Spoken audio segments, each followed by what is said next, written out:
Sungai Japri Jamjam yang berada di kawasan Banjarmasin Tengah menjadi salah satu wadah untuk menampung banyu bila terjadinya hujan. Begitu pentingnya, maka Dinas PUPR Banjarmasin pun secara rutin melakukan pemeliharaan dengan mengeruk sungai-sungai tersebut supaya gulma sedimentasi ratik nama ulah dangkal hingga menghambat pergerakan banyu bisa teratasi dengan baik.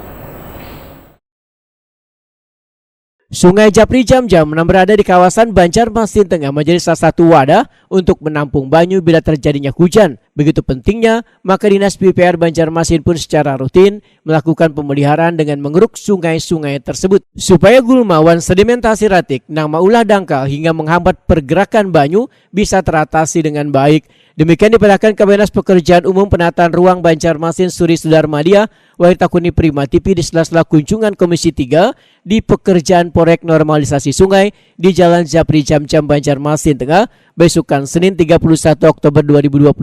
Menurut Suri Sudarmadia, waktu pengerjaan semakin mepet lantaran terkendala cuaca.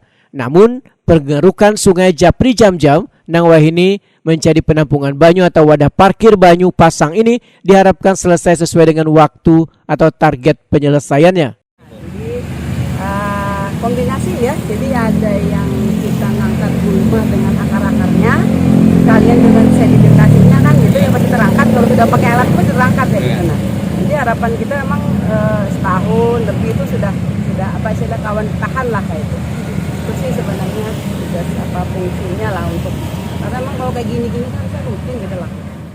Suri Sudarmadia menambahkan, pengerukan atau pemeliharaan sungai Japri Jamjam ini haruslah rutin dilakukan. Sementara volume ratik nang diangkut sekitar 8.000 meter kubik. Pengerjaan proyek normalisasi sungai Japri Jamjam nang tepat bersebelahan dengan SPBU Teluk Dalam ini bersumber dana APBD sebesar 800 juta rupiah lebih.